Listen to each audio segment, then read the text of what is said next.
takdir kita menjadi takdir yang lebih baik, kita memerlukan yang namanya usaha atau upaya. Nah, ini aku bakalan sharing 8 usaha yang aku lakuin agar aku bisa, bagaimana caranya aku bisa mengubah nasibku agar lebih baik. Dan aku bakalan sharing ke kalian. Aku sharing kayak gini bukan berarti aku tuh udah berhasil, sama sekali bukan berarti kayak gitu, karena aku sendiri masih berproses, aku masih mencoba and trial and error. Karena video ini tuh akan menjadi sebuah dokumentasi atau history atau sejarah untukku di kemudian hari, di kemudian tahun. Apakah usaha ini tuh akan berhasil, apakah usaha ini tuh akan terwujud, impian dan tujuan aku tuh bakalan terwujud dengan 8 usaha yang aku lakuin ini. Jadi mari kita ubah takdir kita.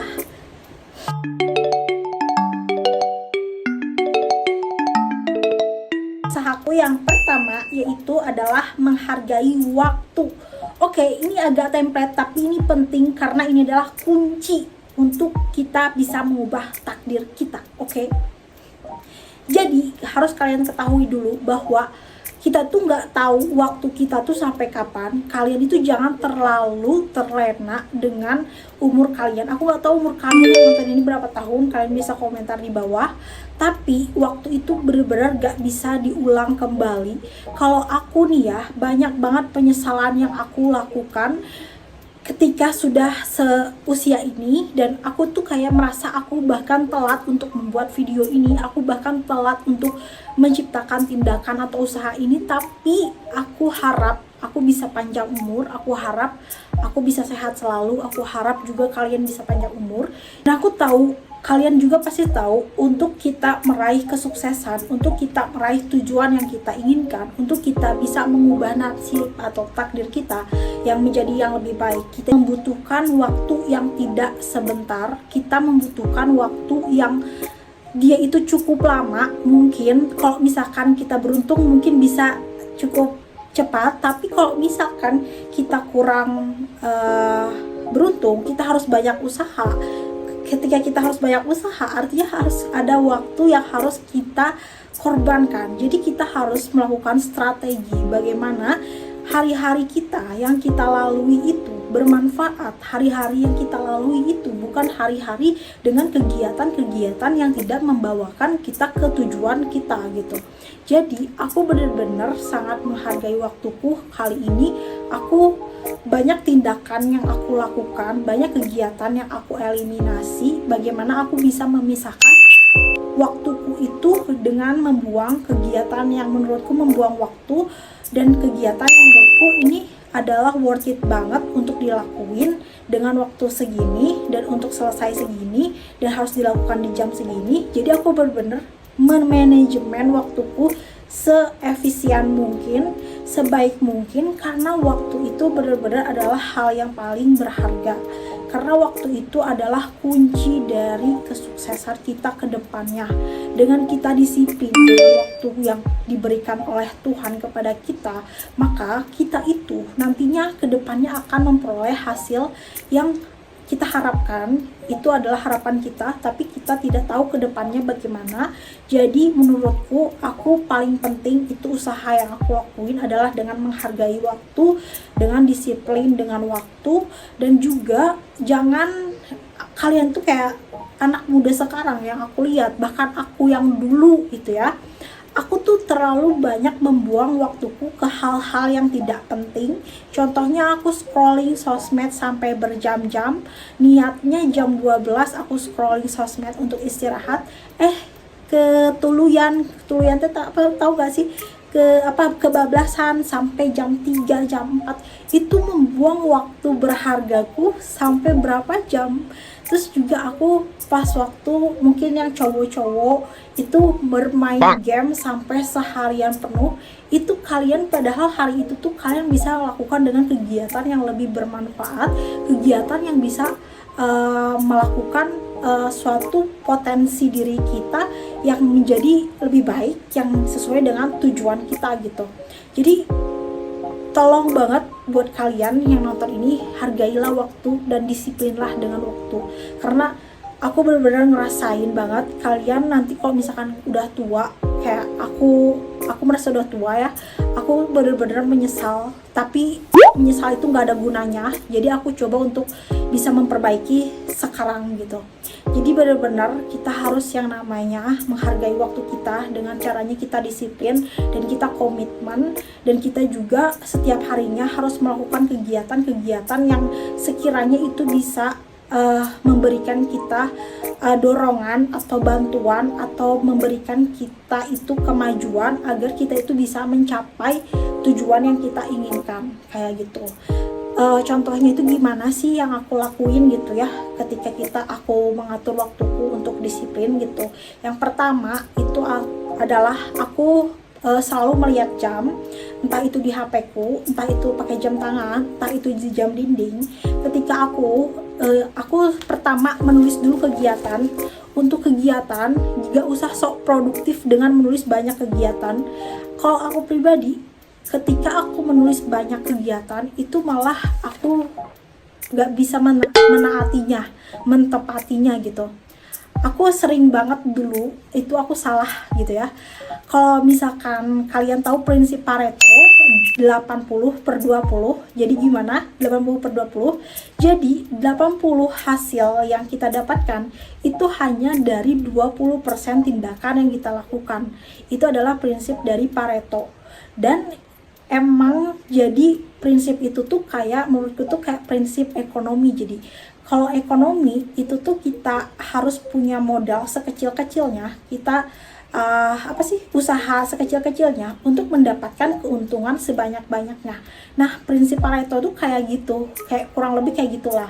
Jadi kita itu melakukan tindakan atau usaha efisien mungkin, tapi kita akan mendapatkan hasil yang lebih banyak gitu, yang akan berdampak ke depannya, kayak gitu. Dan itu tuh bener-bener prinsip Pareto tuh bagus banget menurut aku. Tapi itu tuh aku baru baca di openingnya doang, itu aku udah bisa memaknai, karena emang banyak banget dibahas oleh youtuber lainnya yang mereka tuh produktif gitu. Jadi bener-bener guys, jadi kegiatan itu ya gak usah kayak sok banyak, sok produktif, nulis banyak kegiatan tapi kok nggak ditaatin, percuma ya. Kegiatan yang kita tuh setiap harinya tuh sekiranya itu ini tuh penting banget, urgent banget, harus banget dilakuin dengan deadline jam segini, dan kita harus menaati itu.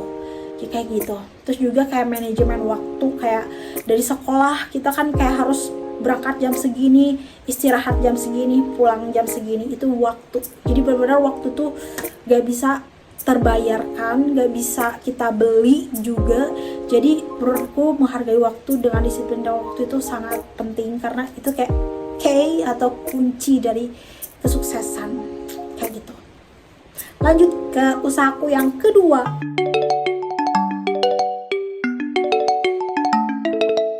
Jadi usahaku yang kedua ini agak template banget, dan aku pasti kalian agak malas mendengar usahaku yang kedua ini, yaitu adalah aku berusaha untuk membaca buku. Jadi sebenarnya aku tuh orang yang malas banget baca buku. Di tahun 2020, di tahun 2019, di tahun-tahun lalu aku udah sering banget nonton youtuber yang mereka tuh produktivitasnya itu atau hasil kerjanya itu emang udah berhasil gitu, banyak yang berhasil gitu. Jadi mereka tuh emang youtuber yang udah berhasil gitu, udah yang konten edukasi itu kebanyakan membaca buku, keseringan membaca buku gitu. Dan aku tuh sebenarnya udah sering banget dikasih tahu, kalian harus banyak baca buku, tapi aku tidak melakukan tindakan itu. Kenapa? Karena aku malas baca. Aku dari kecil, dari aku SD, SMP, SMA, sampai aku kuliah, aku tidak pernah mempunyai prestasi akademik yang bagus karena aku emang kurang suka membaca. Tapi setelah aku lulus kuliah, aku baru memahami, aku baru menyadari bahwa pengetahuan itu penting banget gitu ya. Jadi aku pernah lihat scroll TikTok salah satu guru pembina yang dia itu melakukan pidato atau membina gitu ya. Pidato nggak sih namanya, ceramah gitu ya, itu pokoknya. Jadi manusia yang berkualitas itu memiliki 3 aspek. Yang pertama adalah pengetahuan, keterampilan, dan attitude. Attitude itu adalah etika. Tentunya untuk menjadi manusia yang berkualitas, kita itu harus punya etika yang baik, kita harus punya bahasa yang sopan dan juga santun. Terus juga kita harus punya keterampilan. Setiap manusia itu punya potensi atau minat bakatnya masing-masing. Kita nggak bisa menyamakan diri kita dengan orang lain, karena pada hakikatnya kita punya keterampilan kita sendiri gitu. Bagaimana itu caranya kita menggali potensi, yaitu dengan pengetahuan. Dengan kita memiliki pengetahuan, maka kita akan bisa menciptakan keterampilan gitu. Dan aku baru sadari itu sekarang, akhir-akhir ini, setelah aku banyak membaca buku-buku. Walaupun aku nggak banyak sih, aku baru nggak nyampe 10 membaca buku, tapi ada 2 buku yang berhasil aku tamatin. Jadi ini bukunya dari Personal Branding dan juga Keep Going dari Austin Kleon. Itu bukunya super bagus banget. Kalau yang Personal Branding itu jadi kayak membangun gimana kita itu bisa menciptakan merek diri kita yang lebih berkualitas dengan teknik berbicara. Terus yang Keep Going itu lebih kayak menceritakan tentang kreativitas dan juga hidup yang mungkin lebih terarah gitu, yang benar-benar membaca itu tuh dengan penuh makna. Jadi kenapa aku membaca itu penuh makna, karena aku benar-benar kayak menulis. Aku udah habis buku kayak gini tuh, aku udah habis 3, karena aku benar-benar kayak nulis apa sih.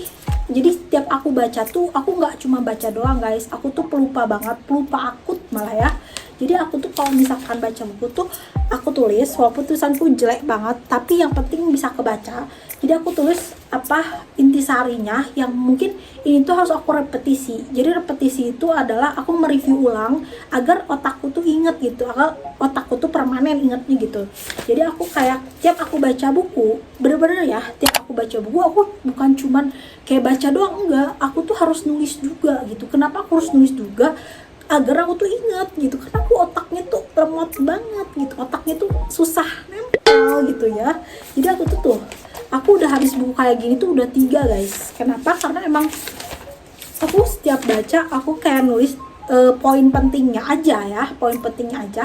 Terus nanti kalau misalkan di waktu senggang, ketika aku pengen mereview ulang, aku tinggal baca buku ini. Jadi aku nggak perlu baca buku si yang banyak tulisannya itu. Nah, ketika aku membaca intisarinya yang aku repetisi itu tuh aku tuh kayak lebih ingat, dan aku lebih, oh iya aku harus melakukan action ini, oh iya aku harus melakukan tindakan ini untuk bisa mencapai tujuan yang aku inginkan, kayak gitu.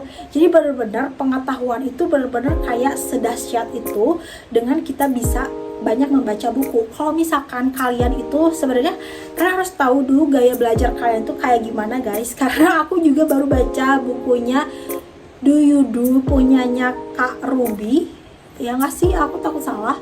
Pokoknya banyak banget youtuber yang mereka tuh sebenarnya udah banyak menasehati aku untuk baca buku, tapi aku baru melakukan action itu sekarang. Dan aku menjadi dari Kak Ruby itu, dia itu bilang kalau setiap manusia itu punya gaya belajar yang berbeda-beda. Kalau aku pribadi punya gaya belajar kinestetik. Kalau kalian pengen tahu gaya belajar kalian yang cocok buat kalian itu apa, kalian bisa search di Google Verb itu. Nanti aku kasih ini deh tulisan gitu. Nah, coba cari tahu gaya belajar kalian itu yang cocok itu kalian kayak gimana. Jadi kalian tuh bisa kayak mengatur strategi gimana belajar yang cocok untuk kalian gitu. Nah, jadi aku coba membaca buku, dan aku juga pengen, jadi aku tuh ya by the way guys, jadi aku tuh setiap harinya menargetkan aku tuh baca buku tuh 3. Tapi jujur aku jarang banget untuk capai target gitu. Jadi aku keseringan baca buku tuh 1 buku atau enggak 2 buku paling banyak. Aku jarang banget capai target 3, karena aku tuh yang penting baca dulu gitu. Yang penting setiap hari itu aku tuh baca buku, walaupun even bukunya itu kayak cuman 5 lembar atau 2 lembar atau 3 lembar, yang penting aku baca gitu. Dan itu tuh aku ulangi, jadi nggak cuman sehari sekali gitu. Jadi aku bisa ulanginya itu pertama pas aku bangun tidur, kedua pas aku sebelum tidur atau malam-malam, pokoknya pas waktu senggang itu tuh bisa aku baca, atau misalkan aku review gitu. Dan juga selain baca, kalian bisa dengar podcast. Itu juga membantu banget buat kalian yang tipe gaya belajarnya itu audio visual gitu. Kayak gitu. Jadi coba usahakan untuk membaca buku, karena benar-benar pengetahuan itu sepenting itu. Aku padahal backgroundnya ya sarjana pendidikan, tapi aku baru memahami urgensinya pengetahuan itu baru setelah aku kayak gini, setelah aku lulus gitu. Jadi aku tuh bener-bener menyesal, bener-bener waktu tuh guys, tuh kan balik lagi ke poin satu, waktu tuh gak bisa diulang gitu guys. Kenapa aku tuh, kadang aku tuh suka mikir ya, kenapa aku tuh gak melakukan itu tuh pas aku lagi sekolah, pas aku lagi kuliah, kenapa aku tuh malah melakukan itu setelah aku udah lulus gitu. Jadi aku tuh kayak merasa terlambat. Tapi buat kalian yang masih muda, coba komen kalian umurnya berapa. Baca buku itu penting banget guys. Pokoknya kalian harus baca buku. Pokoknya baca bukunya tuh tapi yang bermanfaat ya. Kalau misalkan aku cenderung baca buku tentang self improvement, atau kalau misalkan materi aku baca buku ulang, buku ekonomiku. Jadi aku tuh sekarang tuh lagi gap year, insya Allah semoga takdir melanjutkan aku untuk bisa kuliah profesi. Jadi aku pengen gap year untuk kuliah profesi tahun depan, amin. Jadi pokoknya nanti aku bakalan sharing pokoknya di sini di YouTube aku apa aja tujuan atau itu yang pernah yang bisa aku capai gitu ya. Misalkan selain buku self improvement, aku juga baca buku ekonomi lagi gitu. Karena aku backgroundnya adalah sarjana pendidikan ekonomi. Kok kalian pengen tahu gitu? Ya enggak ada yang kepo. Oke, lanjut usahaku yang ketiga.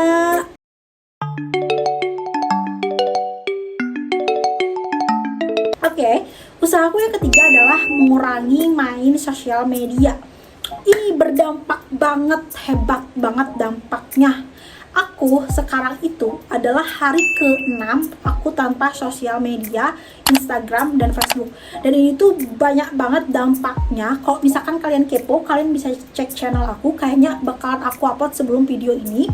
Itu tuh bener-bener berdampak banget, besar banget dampaknya di hidupku ketika aku mengurangi main sosial media gitu. Dampak negatif dulu ya yang aku kasih tahu ke kalian tentang sosial media yang aku rasain. Yang pertama, sosial media yang aku rasain itu adalah dia itu bikin aku jadi membuang-buang waktuku. Ketika aku main sosmed itu aku tuh bisa terlena. Misalkan aku katakanlah jam 12 aku mau scroll sosmed, aku bisa sampai jam 2, bisa sampai jam 3 itu aku baru menyadari, ya Allah ini aku udah jam segini aku masih nge-scroll sosmed, aku masih ngepoin story orang yang lalala ye gitu, aku masih kayak gitu.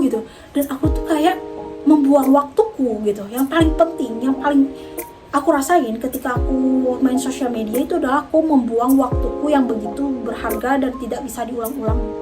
Terus yang kedua adalah aku kurang perhatian dengan kehidupanku sendiri. Ketika aku terlalu asik bersosial media atau bermain sosial media, aku tuh kan otomatis ya, apalagi kalau Instagram, kita tuh kayak ngelihat story orang lain, kita ngelihat kehidupan orang lain, sehingga ujung-ujungnya kita tuh punya pemikiran atau pola pikir, kita tuh kayak membandingkan hidup kita dengan hidup orang lain. Kita tuh jadi punya kecemasan, punya anxiety tersendiri. Kenapa sih orang lain kok bisa sukses, kok bisa kerja di A, kok bisa gini, kok mereka tuh enak gitu. Jadi kita tuh kayak perhatiannya tuh ke kehidupan orang lain, kita nggak perhatian ke kehidupan kita sendiri gitu. Jadi benar-benar sosial media itu menurutku benar-benar kayak bikin aku tuh kurang perhatian dengan hidupku sendiri, malah perhatian ke kehidupan orang lain yang menurutku itu tuh nggak penting banget. Terus yang ketiga itu aku suka menguras otak.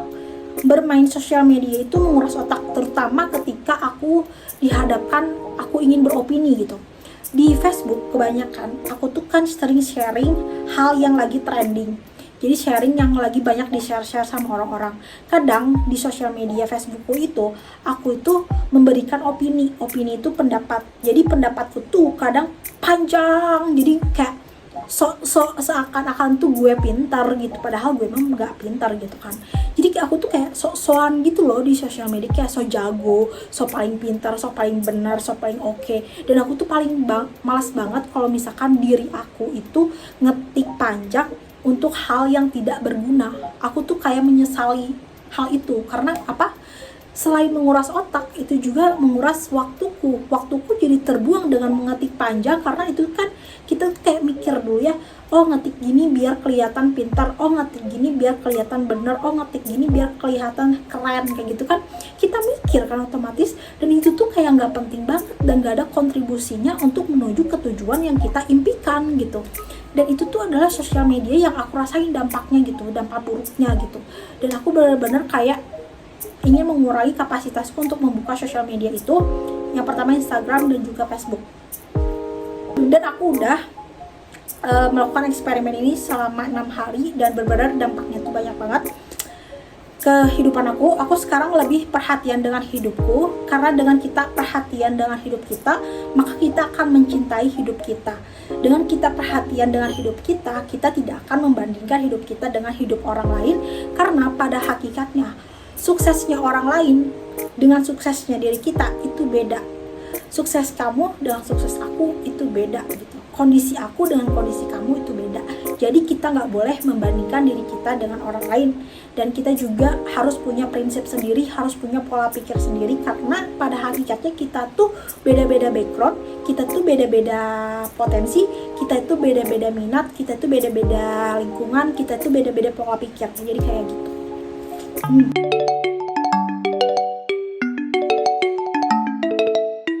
Terus aku yang keempat, mengikuti atau memfollow orang yang berpengaruh positif. Oke. Jadi ini aku lakuin waktu aku udah mulai aware, udah mulai sadar gitu akan dampak buruknya sosial media. Hal yang aku lakuin adalah aku nge-mute story-story orang-orang yang menurut aku nggak penting banget untuk dilihat gitu. Aku hanya ingin melihat story orang yang berdampak positif untuk hidupku. Jadi aku nge-follow orang-orang yang misalkan dia itu berdampak positif untuk mengembangkan diriku, dia itu berdampak positif untuk aku bisa menutup auratku, dia itu berdampak positif untuk aku bisa lebih menjaga kesehatan mentalku, dia itu berdampak positif agar aku tuh bisa menjadi manusia yang lebih baik. Jadi aku nge-follow orang-orang yang menurutku dia itu punya dampak positif dan aku bisa mengikuti hal yang dia lakukan gitu. Jadi yang mungkin dia lebih produktif, dia suka baca ini dan aku ikutan baca itu. By the way, aku baca buku Keep Going, itu aku lihat story-nya Farhan. Kalian tau gak sih Farhan yang dia tuh jago matematika itu? Aku lihat story-nya Farhan dan ternyata buku Keep Going itu bagus banget loh. Jadi dia bener-bener aku hanya mengikuti orang-orang yang kayak berdampak positif untuk hidupku kayak gitu. Itu adalah usaha aku yang keempat kayak gitu. Lanjut usaha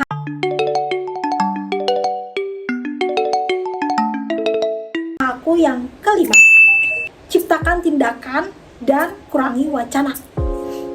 Jadi selama aku menjalani kehidupanku, aku sering banget melakukan hanya ada satu caption yang benar-benar bikin aku tertampar parah. Apa itu captionnya? Berhentilah bermimpi dan ciptakanlah tindakan. Dan aku juga baca di buku Keep Going bahwa kita tuh harus 80% tindakan, 20% kata-kata. Jadi kita tuh harus banyak melakukan action daripada ngebacot kayak gini. Jadi aku berusaha mungkin untuk melakukan tindakan di setiap hariku dengan waktu-waktu yang aku sudah tentukan, dengan waktu-waktu yang sudah aku tentukan. Ketika kegiatan yang sudah aku rencanakan itu gagal, aku tidak masalah, aku tidak boleh mencemaskan hal itu, tapi aku ganti dengan kegiatan yang dia itu mungkin lebih easy, lebih membuat mentalku nggak terlalu stres gitu. Jadi kadang ada kegiatan yang bagiku tuh agak susah untuk aku lakukan karena itu entah emosiku kurang stabil, entah kesehatan mentalku kurang oke, atau entah aku lagi stres atau burnout gitu. Jadi aku tuh kayak melakukan dengan kegiatan lain kayak gitu. Jadi pada intinya kita tuh harus banyak melakukan tindakan, kita harus banyak melakukan action, bukan banyak melakukan bikin status yang gak jelas. Setiap harinya aku mencoba untuk melakukan tindakan atau action atau kegiatan yang menurutku itu lebih bermakna, yang menurutku itu berdampak positif di hidupku, yang menurutku itu ini bisa, tindakan ini tuh bisa bikin aku tuh untuk bisa mempercepat kemajuanku, untuk mempercepat apa yang ingin aku gapai gitu. Dan seperti yang aku bilang di awal, seperti prinsipnya Pareto, yaitu 80/20, yaitu 20% yang kita lakukan adalah 80% yang kita dapatkan adalah hasil dari 20% tindakan yang kita lakukan. Kayak harus meriset gitu, apa sih kegiatan yang menurut kita tuh kayak penting banget, urgent banget yang harus dilakukan, dan kegiatan yang menurut kita tuh nggak terlalu penting banget. Jadi kayak gitu. Nah, dan kegiatan ini harus kita lakukan karena pada hakikatnya tindakan itu penting banget.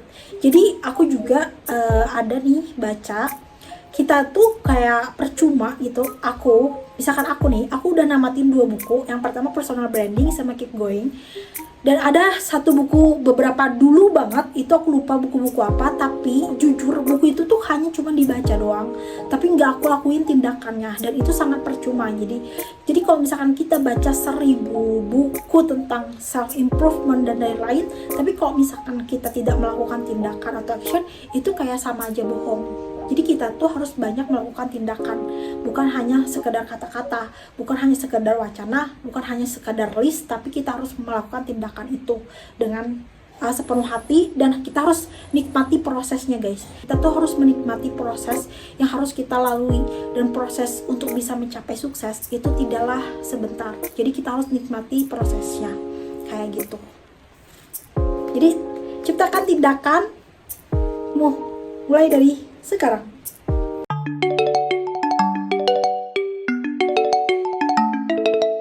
Usahaku yang keenam, sebenarnya ini usaha yang paling mudah banget guys, bener-bener kayak mudah banget, yaitu menjaga kebersihan kamar. Ini adalah suatu effort yang menurutku ternyata berpengaruh besar. Dulu aku punya kamar yang berantakan, selalu berantakan, sama seperti keseharianku yang selalu berantakan. Sampai akhirnya aku menyadari bahwa ternyata tempat yang berantakan itu bisa membawa pengaruh kepada otak kita dan kegiatan kita gitu. Dan aku ketika mulai bulan-bulan lalu, aku coba untuk merapikan kamarku hampir setiap hari. Aku coba untuk merapikan buku-bukuku, aku coba untuk menjadwal kegiatanku dengan rapih setiap hari gitu. Dan ternyata tuh dampaknya luar biasa banget guys. Ada lagi buku yang aku baca, ketika kita pikirannya lagi kacau, kita pikirannya lagi stres, kita pikirannya lagi semraut, cobalah untuk bebenah, karena itu akan bikin pikiran kita tuh jadi lebih ngeflow gitu. Jadi kayak kegiatan membenah itu kayak bikin agak stres tuh agak hilang gitu. Jadi bener-bener kayak cobalah bebenah, itu bener-bener ada di bukunya. Jika ragu, cobalah bebenah. Aku baca di Keep Going karena itu benar-benar ngaruh banget guys. Jadi benar-benar kalau aku sih, kalian coba. Kalau misalkan kalian merasa hari kalian kurang produktif, atau kalian merasa kok hidupku berantakan banget, kok aku susah gini, aku susah gini, kok aku kebanyakan wacana, coba kalian lihat sekitar kalian dulu. Apakah sekitar kalian itu sudah tersusun rapih? Apakah sekitar kalian itu bersih kayak gitu? Karena kalau misalkan kita dari SD kan kita sudah diajarkan ya, kebersihan itu sebagian daripada iman. Jadi coba lakukan usaha ini yang keenam. Itu bener-bener effortnya tuh sebentar banget, dan itu tuh kayak menurutku ya, beberes rumah, beberes kamar itu kayak usahaku yang paling sederhana, cuma 1%, tapi bisa membuatkan dampak 99% gitu. Kehidupanku agak berubah gitu.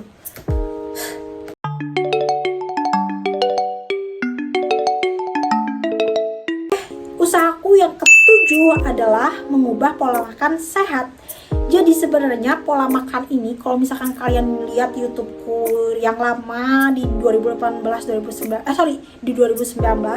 itu tuh aku mengubah pola makanku itu lebih sehat, lebih ke diet gitu sebenarnya. Tapi guys, sebenarnya kita jauhkan dulu kata diet ya.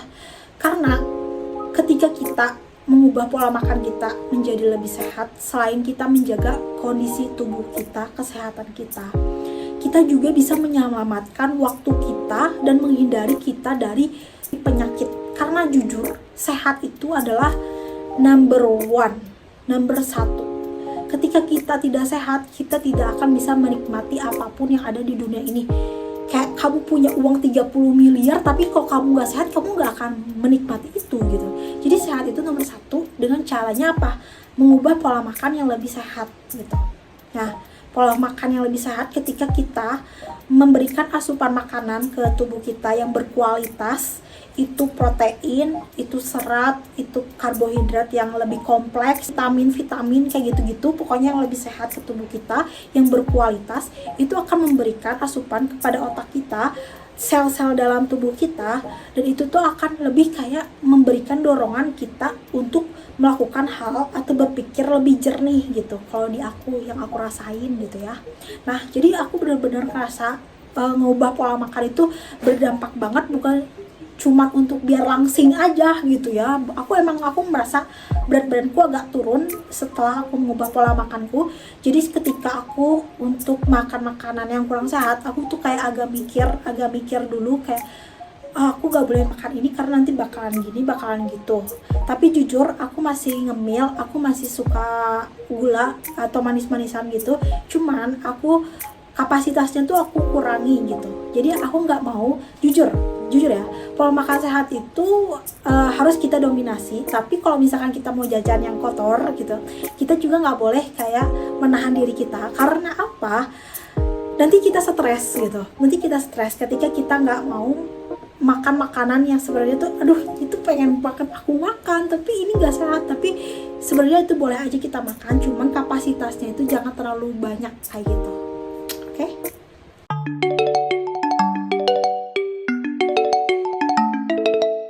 Lanjut yang tips yang ke-8. Oh my god, ini adalah tips yang terakhir guys. Ini juga adalah kunci ya. Kalau usahaku yang pertama itu kunci untuk membuka, usahaku yang ke-8 itu adalah kunci untuk menutup gitu ya. Jadi ini tuh adalah sebenarnya template, tapi ini penting banget, yaitu usahaku yang ke-8 adalah dengan mendekatkan diri kepada Tuhan. Jadi selain ibadah, untuk kita bisa mendekatkan diri kepada Tuhan, sebenarnya banyak hal kecil sebenarnya selain ibadah gitu ya. Contohnya itu adalah bersyukur. Kita harus banyak bersyukur. Dengan kita bersyukur, itu artinya kita mendekatkan diri kita kepada Yang Maha Pencipta. Dan juga jangan lupa untuk berdoa sebelum makan, berdoa sebelum kita bepergian. Kayak pokoknya itu adalah hal yang menurutku mendekatkan diri kita dengan Tuhan kita gitu, dengan Maha Pencipta kita. Karena gini guys, konsepnya ya. Jadi sebesar apapun usaha kamu untuk bisa mewujudkan cita-cita kamu, pada hakikatnya yang bisa menentukan takdirmu ya Tuhan gitu. Jadi agar kamu bisa mendapatkan takdir yang kamu inginkan, ya kamu harus mendekatkan diri dengan Tuhan, dengan yang menciptakan kamu. Karena dengan kamu bisa dekat dengan Tuhanmu, maka Tuhanmu akan mengabulkan apa yang menjadi doamu. Jadi menurutku bener-bener ini tuh penting banget untuk mendekatkan diri dengan Tuhan. Jujur, aku bukan orang yang kayak Islami banget, enggak. Aku ambil hijab kan ini. Jujur aku bukan SD, SMP, SMA sampai kuliah, aku bukan pribadi yang taat banget ibadah, enggak. Aku dulu masih bolong-bolong sholatnya dulu, aku jujur ya guys ya. Tapi semenjak 2021 itu aku mulai dapat hidayah untuk taat beribadah, walaupun pada saat itu aku masih buka tutup kerudung. Dan hingga akhirnya aku menyadari bahwa ketika dulu emang aku ibadahnya masih bolong-bolong, tapi aku tuh mempunyai namanya rasa syukur. Aku kayak bersyukur, terus juga aku bersabar, aku ikhlas, kayak gitu-gitu. Kayak hal-hal kecil gitu tuh aku lakuin, dan itu tuh ternyata adalah hal untuk mendekatkan diri kita dengan Tuhan kita. Jadi penting banget guys untuk dekatkan diri dengan Tuhan kita. Menurut aku ini adalah penting banget, karena sebesar apapun usaha kalian, yang menentukan takdir kalian itu Tuhan gitu. Jadi dengan salah satu kuncinya lagi ya, dengan salah satu biar dikasih jalan tol lah ya, dikasih jalan tol gitu ya. Dengan kita mungkin dikasih jalan tol, mungkin strateginya itu kita dengan cara berbuat baik gitu. Berbuat baik ini tuh sebenarnya udah aku bilang di poin 1 ya, di usaha aku yang pertama, dalam menghargai waktu. Dalam menghargai waktu kita kan melakukan kegiatan-kegiatan yang positif, kegiatan-kegiatan yang bermakna, dan itu tuh adalah hal yang harus diselipi dengan perbuatan baik gitu. Jadi kita tuh harus banyak berbuat baik agar apa? Bukan cuman kita tuh buat tujuannya biar kita dikabulin doanya doang, enggak cuman gitu tujuannya, tapi agar kita itu nanti ketika kita udah tidak bernyawa gitu, kita tuh bisa diselamatkan entah itu dari azab dosa kita dulu gitu ya.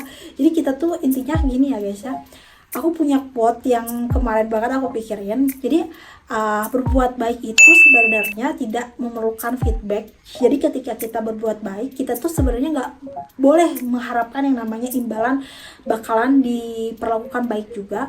Tapi yang harus jadi pedoman hidup kita itu adalah semua hal, kegiatan, apa perbuatan yang kita lakukan di dunia itu akan menerima balasannya, entah itu di dunia ataupun di alam selanjutnya gitu. Jadi itu adalah pedoman aku gitu. Jadi dengan kita berbuat baik, kita akan melakukan kegiatan atau waktu kita menjadi lebih bermakna. Ketika waktu kita menjadi lebih bermakna, kita akan mengurangi rasa stres kita, rasa gagal kita. Walaupun jujur aku tuh, kalau kalian melihat aku bukan orang yang berhasil, aku belum berhasil, tapi aku tuh lagi orang yang berproses gitu. Jadi prosesku salah satunya itu apa? Aku tuh pengen membuat channel YouTubeku itu kontennya itu kayak lebih beredukasi. Edukasinya itu tentang apa? Tentang pengembangan diri dan juga untuk membantu orang-orang dalam mencapai suatu tujuan yang mereka inginkan, yang kalian inginkan. Nah, aku tujuannya apa? Untuk melakukan 8 usaha yang udah aku kasih tahu ke kalian, yaitu untuk mengubah nasibku. Bahkan aku nggak tahu nasibku bakalan kayak gimana. Jadi ini tuh adalah dokumentasi yang mungkin nanti bakalan aku putar lagi berapa tahun kemudian itu bakal aku putar lagi, dan aku nggak tahu kedepannya aku kayak gimana. Tapi aku berharap banget kedepannya aku bisa panjang umur dan sehat, dan ya aku juga harap kalian juga bisa panjang umur dan sehat dan juga bisa sukses dan juga bisa berhasil sesuai dengan apa yang kalian impikan. So segini dulu video dari aku, Nomi MD Scorpi. Makasih udah nonton. Ini videonya agak panjang, aku lihat udah 38 menit. Makasih, nanti aku bakalan edit lagi. So see you di my next video, bye bye.